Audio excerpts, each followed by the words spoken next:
Hello, you wonderful people, and welcome to another episode of Crime Centric. This being a show where I talk about TV shows that are crime dramas. For today's episode, I'm going to talk about Season 1, Episode 6 of Mr. and Mrs. Smith. Another great episode. A lot of really interesting things went down in this episode, so let's break it down. I should talk about this since it's at the forefront of my mind. I was kind of surprised this episode ended with a Yoko Ono song, because I don't think I've ever heard any Yoko Ono stuff before. That might have been the first Yoko Ono song I've ever heard. Maybe I've heard some before and I've just never known it. Either way, kind of wanted to get that out first and foremost, but I love this being the therapy episode. I also love that it's subtitled Naked and Afraid, because what is the reality show that Jane was watching in the first episode, and it was Naked and Afraid, but also parallel, right, what is therapy? It's about being vulnerable, about being kind of naked and being afraid to be vulnerable. And so I love that. I really love us using this as a device, very much using it in the same vein as the movie, kind of being a little bit of a callback to the movie, but in the entirety in an episode, because in the movie they were in therapy, kind of reflecting over the course of the movie, because the therapy stuff is supposed to be after the movie, if I remember correctly. Once again, it's been a while since I've seen the movie, but I want to say that all the therapy stuff that's interspliced throughout the story is them kind of doing what they're doing in this episode and retelling. Like, they're retelling multiple missions, and they're kind of doing the same thing, but it's basically the story of the movie. And then at the end of the I can't remember. Like, I could be wrong. Maybe the therapy works exactly like this, where they're constantly coming back. But I think it's meant to be this storytelling device of, like, yeah, this is them at the end of their story, recapping their story and how they got to here. Maybe not. I don't remember, like I said. But either way, when it's all said and done, I love Sarah Paulson playing the therapist, and I love that it's like, okay, so they're starting to air their grievances. So first and foremost, it's like, right, one of the big issues is the whole, I want to have a kid, she doesn't want to have a kid, having to say, like, right, we're software engineers, yada yada yada, so on and so forth. But we start off with the first mission, where he's kind of wanting to take the lead. He wants to go undercover a little bit and talk to these guys, and he's kind of hanging out with them. He's hanging out with the boys. He's kind of doing his thing, and a lot of that irritated Jane, because you can see, like, okay, it's taking a long time. Plus, she's like, I've also never heard you laugh. So it becomes this conversation of, oh, you're kind of different when you hang around with the boys, which, to be fair, a lot of people are like that. But I can understand her issue, where it just seems like you turn into a completely different person around men. Almost like you have to put, like, it's either you're putting up a front around them to act more masculine or yada yada yada, or you're putting up a mask with me. Like, I can see both sides of that conversation and how complicated that can be in a relationship, because it's like, hey, we're supposed to be open and vulnerable with each other, but, like, oh, I hear you laugh with them. I've never heard you laugh like that before. He's like, that's what I laugh. That's what my laugh sounds like when I think something's really funny. He's like, oh, did you hear that? And even this therapist's like, hey, let's cut back on anything that can be seen as cruel and don't talk in absolutes. And that is kind of effed up, because you're trying to imply, like, oh, I've never made you laugh out loud. We've heard you laugh before, so you're trying to say that anytime I've made you laugh, it's never been you really, really laughing, because nothing I've ever said has ever been funny to you. Which is, I think he kind of didn't mean it that way. You're in therapy, your emotions are running high and stuff like that. I get it. So there's that element of it, but it is also that thing of, like, I think everyone's like that. We all kind of wear different masks when we're around other people. Obviously, I'm pulling a lot of this from Persona, because it's just like, yeah, we put on different masks and personas when we're around different people, because we act a certain way around certain people that we wouldn't act around. So I think that's a common enough thing, but once again, I can see the issues that would present in a relationship. But he's hanging out with the guys, and they got on this whole, like, because she was like, yeah, I heard the way you were talking, it's kind of sexist. And he was like, what? We were talking about Maya. It's like, oh yeah, I remember back in the day, basically running home to see MTV just to jack off to Maya and try to push Cisco out of the way. It's like, oh man.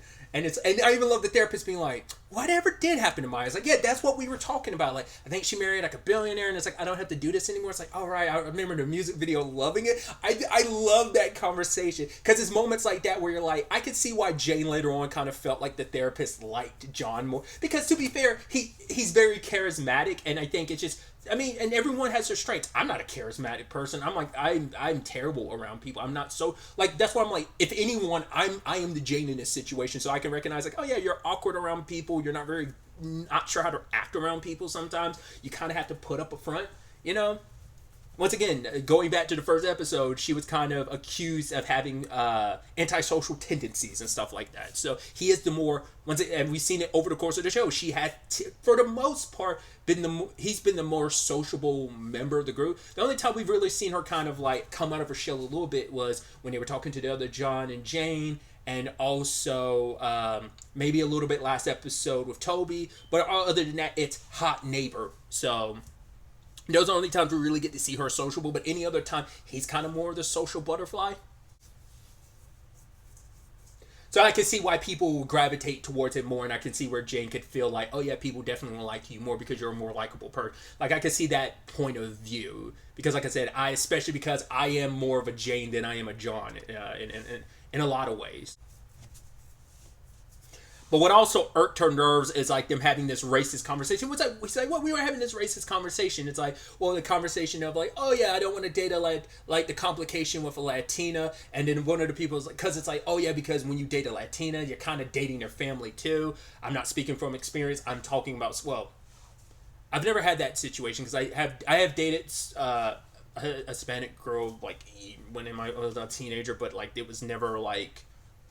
But I guess typically, like, you would, I guess that's how it is of, like, yeah, because it's a family unit, so they're going to be kind of involved in stuff like that. I mean, a lot of cultures are really, like, family-oriented. When you date someone, you're kind of dating the family along with it, because it's kind of a package deal. I mean, typically is with any situations, but with certain cultures, that's a lot more prevalent than it would be in others, and I think in a lot of capacity. But anyway, they're having this conversation, and it's like, oh, yeah, like, I'm dating an Asian woman. It's like, oh, you went east. It's like, yeah, no, she must be Filipino. Because it's like the whole, like, oh, yeah, like, Asian women, they're low-key like conservative and stuff like that. They know their role, which obviously is racist as shit, because you're kind of putting women, that Asian stereotype of like, oh, that's why you want an Asian woman, because she's going to be meekish and stuff like that. It is racist as hell.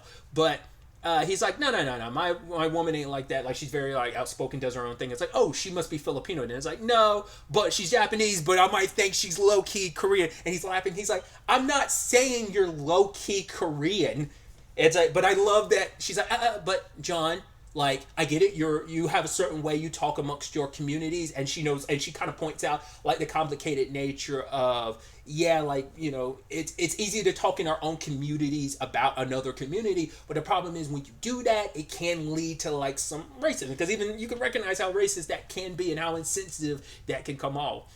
And it's like, I thought that was so interesting, because it's like, it's come up a little bit, because he even threw it out there. He's like, no, I think she had an issue because I was associating with, like, you know, black people, and he specifically said she can't do that as well, as in being like, she can't, I don't think that was meant to be as like she can't do that too, as in also, but meaning like, she can't do it as well as I can, because it's easy because I'm part of that community. He's probably like, would the shoe be on the other foot if they were around, you know, more Asian, specifically Japanese people, you know, those conversations. But it leads to a conversation that hasn't really come up too often, but it is a thing of, it is an interracial relationship, which comes up so interesting, because later on he was like, yo, you're out of pocket. And she's like, what does that even mean? And then the therapist is like, I think what John means when he says out of pocket is that you cross some boundaries. And John's like, thank you. And she's like, okay, which is like, there's layers to that that's hilarious, because it's like, okay, the black guy says like a slang term out of pocket, and Jane's like, what does that mean?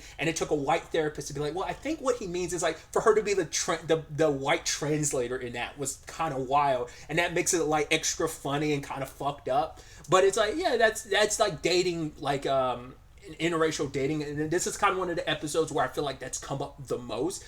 That is the interesting thing, because like obviously in the original movies, not a dynamic you would get because they were both white, but it's like having them being interracial like that. Obviously there's a lot of interracial couples, like even more so than there were back when the original movie came out, which was 2005. And now it's like, you know, the world's changed and adapted so much, and like I said, there's more interracial dating, and that is a conversation, an element which I feel like has been a conversation as such. The complications that come with it, not even just the personal, like, hey, we're different communities and cultures. There's that, but there's also the element of, there's not the stigma around interracial dating like it was, but they come with their own interesting and complicated stigmas regardless, kind of more modern day ones, especially from like a social standing point of view, specifically like the reception of like, if you're from a certain community and you mainly date outside of the community, that's a whole complicated conversation in itself. So I've dated plenty of women outside of my ethnicity.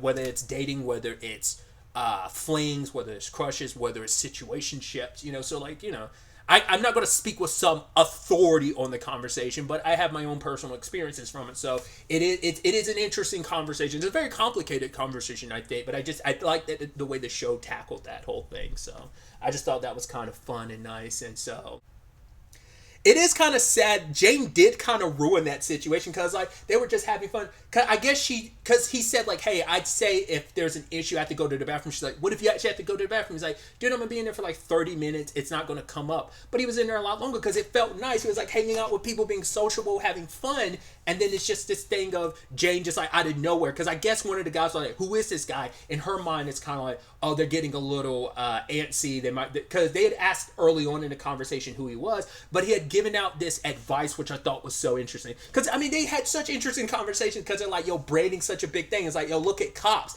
Cops have good branding. The fact of the matter is they have black people. We got to get better branding because it's the cops branding is so good. It paints them a certain way, and even when they fuck up, hey, you kind of forget about it in a day or two. I'm that is on point. I never knew. Is that real about Michelle Obama being oh yeah, the president needs a basically promo budget? I'm you kind of do, probably.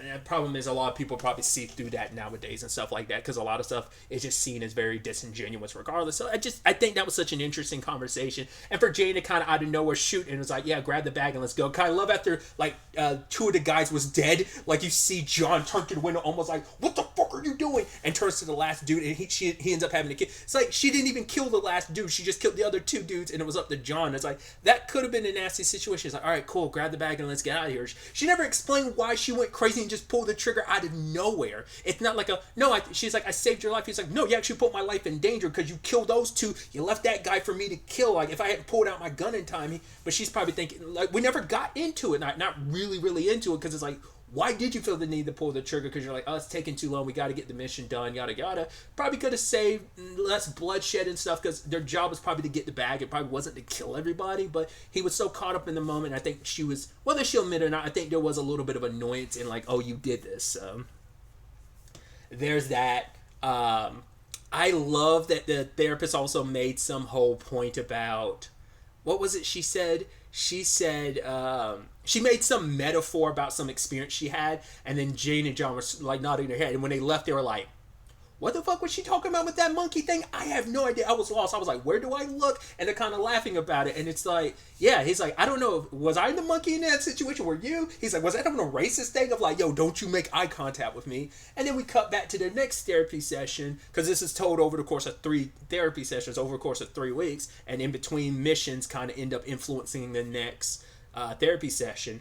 But, because he had previously brought up her being so controlling, and she's oh, I tried to let him take the lead, but she was running after a dude they were chasing, but his asthma kicked in, and she was upset at, it's not my fault. He's oh, but it feels you feel the need to cut me down just because I have asthma. She's I'm not the villain in the story. You're trying to paint me as the villain. I'm not, you're always a good guy, I'm the bad guy. That's not how this is. And so she chases the guy up. She's I try to be openly communicative during our missions. Oh, 10th floor, 11th floor, we're on the roof, and then he's struggling to get up the stairs because his asthma's kicking in and he's trying to get to the top, and she kills the dude by throwing him off the roof. I even love what John's going to say. He's I'm gonna kill this motherfucker. When I get the chance, I'm killing this guy. And then she kills a guy, but before she does, she says, die, motherfucker, and threw him off the building. And then John is laughing because he's die, motherfucker? Did I miss your first movie? Who are you talking to? Did you do that for you? Was that for me? And he's laughing, and even she's replaying it. It's when she's saying that, and John's laughing again. He's come on, what if I just out of nowhere was how about that? Chicken butt, and she starts laughing. It's it's not the same. It's interesting what she said. She was I needed it to kind of get there, to kind of cross that line. I guess it's to deal with what she was doing. She needed a catchphrase, but it is kind of funny because it's outside of movie context, it is yeah, that's such a cliche movie thing of yippee-ki-yay motherfuckers. She had her die motherfucker, she had her yippee-ki-yay moment, and she got ridiculed for it because someone was on the other end listening. I'm oh, do you see how cringy or funny that is? I love it, and she was so annoyed. It's it is kind of it's a little embarrassed because she felt embarrassed now. It makes you wonder, it's I mean, that must have been the first time she's ever done that. I guess maybe it's a difference when you're like I don't know like why she felt the need to do that, because we've never heard the catchphrase situation come up in any other time they've had to kill anyone over the course of the show. I mean, really, the situation doesn't call for it unless it's like a one-on-one or something, but it's like she's never had the catchphrase moment until now, and it is kind of a funny situation. But the therapist's point of view was kind of like, all right, like when you kind of have these disagreements and stuff like that, why don't you take a beat, take 20 minutes and like, all right, take a step back, and you come back and realize like, oh, what were you even arguing about? Like, yeah, it might still be an issue, but it's not nearly as important, which I think is really, really solid, good advice, because there's always going to be that thing of just take a beat. No matter, like, if you're angry, whatever it is, take a beat, go take a lap or something. You'll come back and you actually realize, why was I mad about that in the first place? Because usually that ends up being the thing, like later on, you're like a couple days later, you're like, why the fuck was I flipping out about that? That was kind of stupid. It's such a small thing now. Yes, it might be an issue, but it's not going to be as big or as important. Because a conversation could also be like, all right, approach something sometime later and then come back to it and realize like, oh, was this thing really as important or as big as I thought it was? So I think that's some really solid and good advice to kind of keep in mind, just in general. And when we get to the third session, we have the situation where they're sitting so far apart. They went on a hunting mission, which partway through the mission, I was like, don't tell me John lied about this just to kind of get them to spend time together. But because he's trying to do he's kind of doing a little bit of a Bear Grylls thing he's kind of got going on Hunter Survival. It's like, oh, because he had talked about it previously that he liked the way their dynamic was originally, because it's like, he's like, I taught her some things. She's like, oh, you taught me? He's like, yeah, like, you know, because he had more experience in his mind. Like, once again, we never really covered if Jane had ever really killed anyone before. I guess not based on the conversation, but he has more experience killing people. So, because of his situation with the military, and they were kind of responsible together in episode 2. He killed quite a few people in episode 3. So, and I'm assuming both of them killed quite a few people in episode 4. I don't think that was just him. But for him, it's just this thing coming from the perspective of she knows more than him, and it kind of makes him feel lesser than. And it's like, with our original dynamic, I taught her some things, so it made me feel nice that she looked up to me in some capacity. And she's like, John, I still do look up to you in a lot of ways, because that, like, his gentle heart, that element about him has always been the thing she's gravitated towards and loved the most about him. So it's like, there's elements of who you are and the way you are and who you are and how you go about things that I do look up to, you know. So it ends up being that it ends up being that complicated conversation about, how do I help with your circumstances without sacrificing bits of myself that make me me? It's the compromise that comes from compromise of understanding, like, okay, how much am I willing to give up and sacrifice before it ends up becoming me losing key parts of myself, you know, without feeling like I'm no longer me anymore. I think those are really, really interesting conversations. But yeah, like the next session, they're further apart on the couch, and like I said, it's the hunting mission, and he's doing his thing, and it's just not working out, and it's just like stuff was just kind of building up little by little. It's like, oh, we're hunting for this guy. Hi couldn't really give us any details on where to find him, so they're just out there on their own. It's like, yeah, because they themselves don't really know who he is. Because one of John's points about her was that she carried a lot of anxiety. Because it's like, right, he's like, I know you're worried that we're going to fail our mission, because it's like, we both know what these missions really are and what they mean, and, you know, we don't exclusively know what it means if we fail 3 times. Once again, that was kind of my point early on. Does that fail system ever reset after a while? Like, oh, like, kind of, it's a weird, I was about to make a YouTube reference, but I was about to say, like, hey, if you do a good enough job without any copyright infringements or issues, like, okay, you get to take back some of, like, the strikes against you type of thing. Like, that's what I'm wondering. But it's like, I'm wondering, but my thought was always like, no, it's probably like 3 strikes, you're out the entire time of your tenure with the company. We haven't gotten confirmation. That's just always been my thought, but, you know, so it does make it that much more stressful. I mean, hey, it is high risk work for a reason. But either way, so like I said, tensions were already running high during the hunting trip, and it sadly comes to a head when she makes a reference to the Prophet, the book, and it turns out John's never read it, but he brought that up because she referenced The Hot Neighbor, and then that kind of got, but it turns out John's never read the book, and she's kind of upset by that, which understandable. It's a small thing, but it's a part of something larger. It's like, right, we're already having issues, and then I found out that something I thought, hey, for one, it's a misconception on her part, thinking like, oh, because we enjoyed the same book, maybe that's the reason why we were put together. And he's like, really, what, you think this is like OK Cupid or something, like little stuff like that is why they matched this up? Yes, it's a little, yeah, you could say naive, but I think it's part of something larger where it's like, yeah, maybe it's kind of this identifying thing that she latched onto of like, it's one of the first things that made her really like say like, oh, we're really good, we're together for a reason, because maybe for her it's like, right, we're so different in other ways, but it's like, oh, we're similar in this way, and that ended up being kind of a foundation of, yes, it's a small thing, but that's kind of what love is. Love is built off of the small things, at least my perspective on it, you know? Just like I said, like, oh yeah, it's like the little moments in any relationship are the ones, those are the moments of real love, when it's just like, it's the small things that you kind of remember and hold on to the most and stuff. So I think that was kind of a foundational thing of like, oh, I thought we had this thing in common. Yes, it seems insignificant and kind of crazy, but to make her feel crazy about latching on to that, like, you know, because it's like, that's the bonding things. That's where an early thing for me in a previous relationship was me and this person bonded over like anime and video games, you know? So it's like, it's nice to have this thing that can start off as something that bonds you, and then you find out, oh, that was a lie. And also finding out, oh, you did it just because you were jealous. It's like, yeah, that can be rough.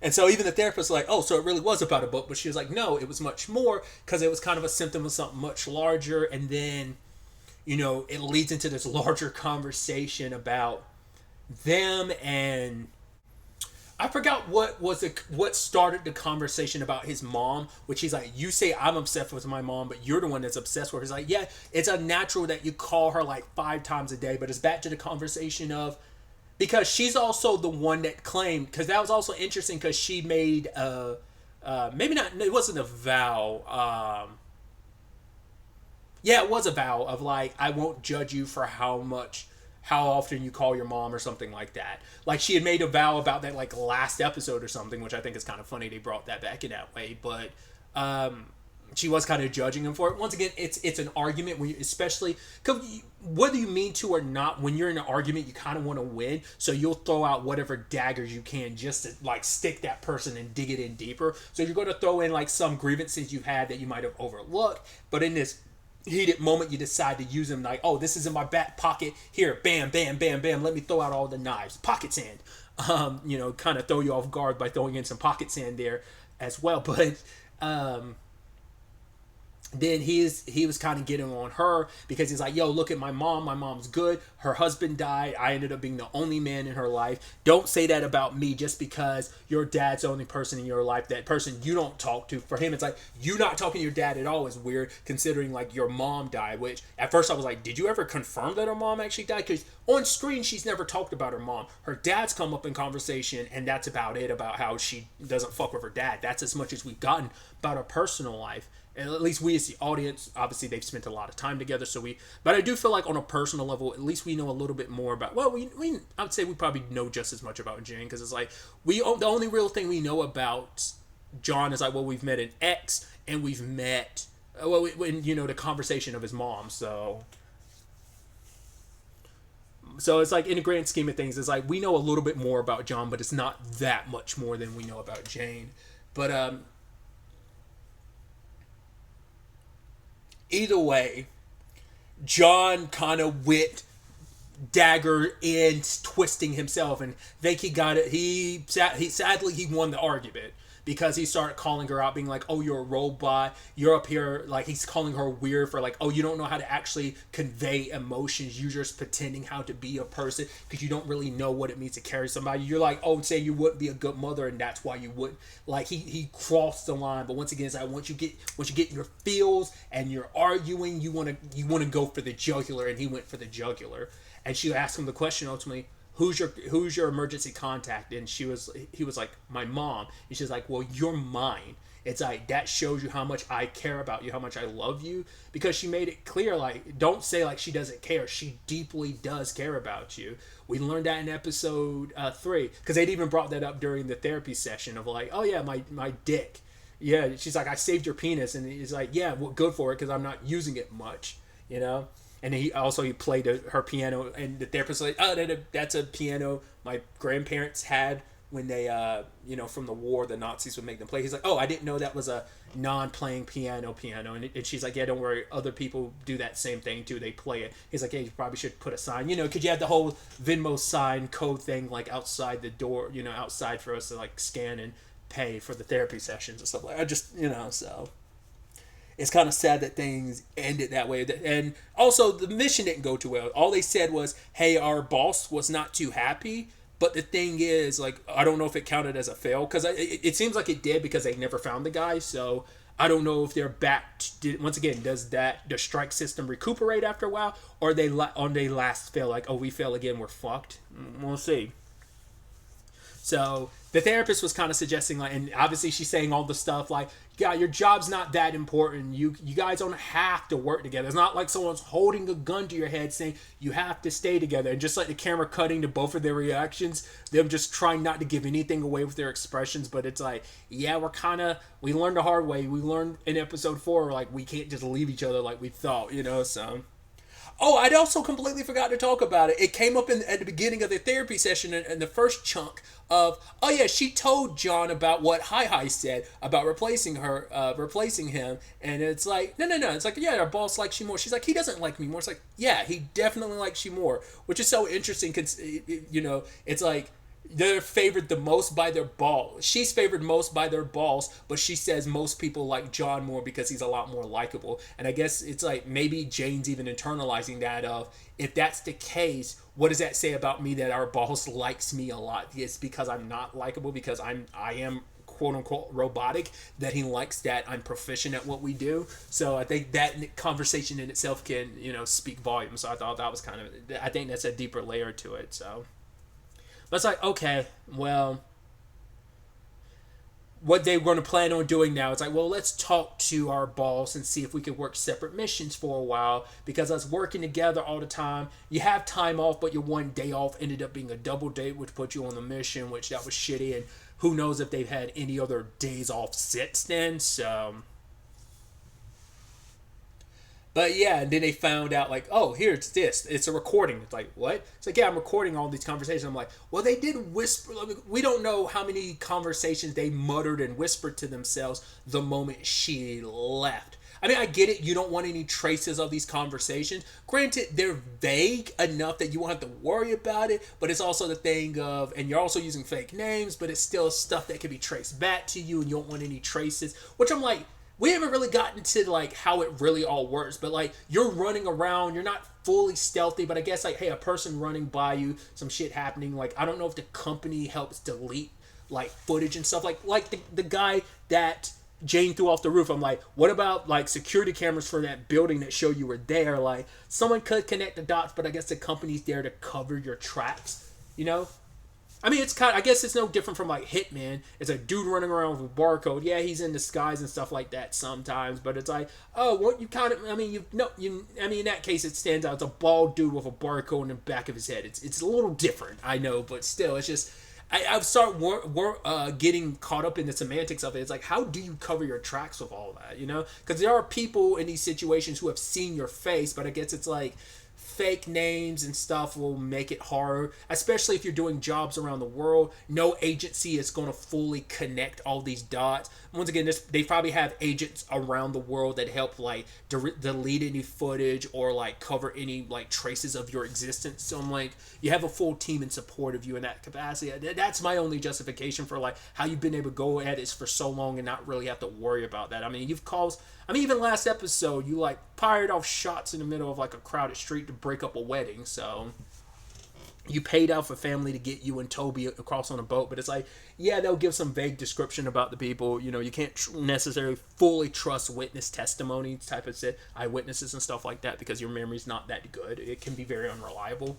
So, like I said, there's just elements to that where I'm like, I could see that you benefit from a lot of the human condition that kind of makes it possible for you to kind of slip under the radar, but you definitely have to have like higher up help to kind of cover a lot of their traces. But yeah, the moment they found out about the recordings, I was nervous the entire time. I'm like, oh god, they're gonna have to kill her. It's like, please don't kill her. I was expecting like a bullet coming flying through the window and headshotting her because she's like relaxing and it looks like she was like, I don't know if that was her getting high at the end of the episode, but then there's a fire, so they're planning on burning down the house. And it's like, even John's like, oh, it's like, should we find another therapist? She's like, no, I just don't think we're cut out for it. And it's like, no, I'm not trying to fight with you, I just think therapy's good for us. And it's like, well, we might have this issue again. I mean, it makes sense because therapists do, it makes a lot of sense in the grand scheme of things, because if you notice, and looking back on it, at no point did she take out a notepad. Like, that's your typical thing of like, okay, a therapist is going to write stuff down. I guess it depends on the therapist. Some therapists prefer probably like written notes, and some probably do a combination of the two, where it's like written notes and recorded stuff they can go back to and listen. But it's like, I understand the perspective of, okay, here's a recording of your sessions, and here you get to, well, like I said, there's probably also the element of, at least while she was away dealing with her son, they had a conversation like muttering to themselves. You don't know where the camera and microphones are. That's another element to it too. It's like your faces are on camera, and this isn't something you're like the company is setting up for you, so they wouldn't be able to dispense of this. You'd have to admit to them what you're doing, and it's like, we already on thin ice with high after the last mission. So we don't want to kind of put this out there that we went to a therapist and we weren't handling this the way we should have. So there's that element, but not only were you recorded, it might have picked up some of those in-between conversations that are real and not the fake conversations you're giving the therapist. The real details might come up during some of the muttering bits maybe you've had while like she's out of the room or whatever. Like, you might have disclosed some stuff you shouldn't have in those moments. But also you're on camera too. So yeah. But yeah, that's basically how the episode ends. So, some very, very interesting developments. Curious to see where everything takes us going forward into the next episodes. Penultimate episode of the season. I'm curious to see what goes down and how that sets up the season finale, and what that, like, will it bleed into each other, or will it just be like, nah, this is its own episodical thing in episode 7, and then episode 8 ends up being its own thing? Or are they going to be kind of like, will episode 7 bleed over into episode 8 directly? Or I'm curious to see how that all plays out. We'll ultimately have to wait to see where all this ends up taking us. But really, that's all I wanted to talk about. Till the next time we meet, be happy, be safe, live life to the fullest, and enjoy it. Good day, and goodbye.